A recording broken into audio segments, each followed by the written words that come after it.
The story is told of an evil man who died and went to torment. Upon his arrival, he was shown 6 doors, from which he was to choose one that would open up to his eternal punishment. He went to the first door, and he stuck his ear up to the door, and what he heard scared him, because he heard great cries and screams and shrieks of pain and agony. He quickly moved on to the second door, where he heard the very same thing.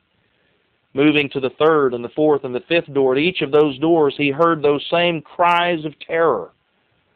When he reached the 6th door and put his ear up to the door, what he heard was something much different. In fact, he heard just a very constant but a very low murmuring.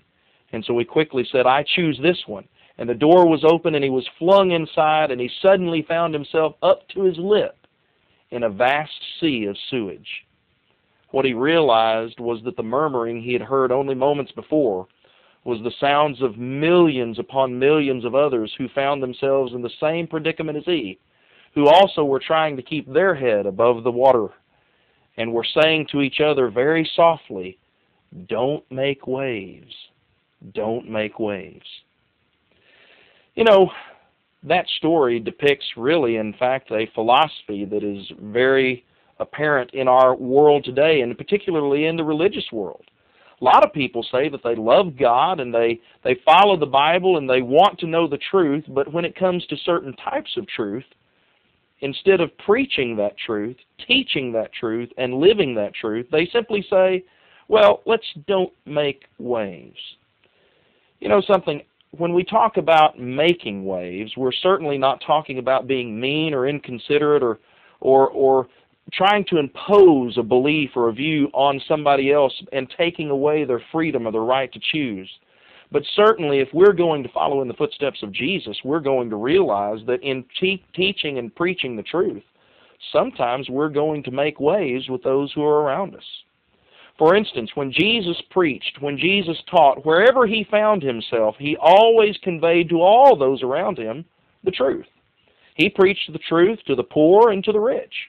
He preached the truth to the willing and the unwilling. He preached the truth to the powerful and the powerless.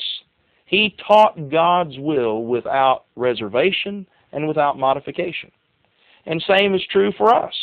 When we want to preach the truth, we're going to have to realize that we're going to have to preach it in all circumstances, even in the circumstances where there are some who don't want us to make waves. In 2 Timothy chapter 4 and verses 2 through 5, Paul says to the young preacher Timothy, "Preach the word, be ready in season and out of season, convince, rebuke, exhort, with all longsuffering and teaching.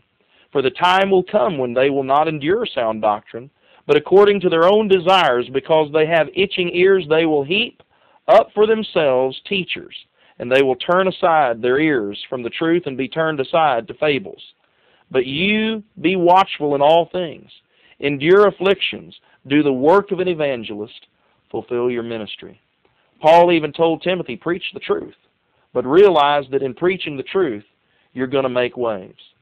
Certainly we want to be kind to one another, but I want you to realize that if preaching the truth means that a soul can be saved, then by all means, make waves.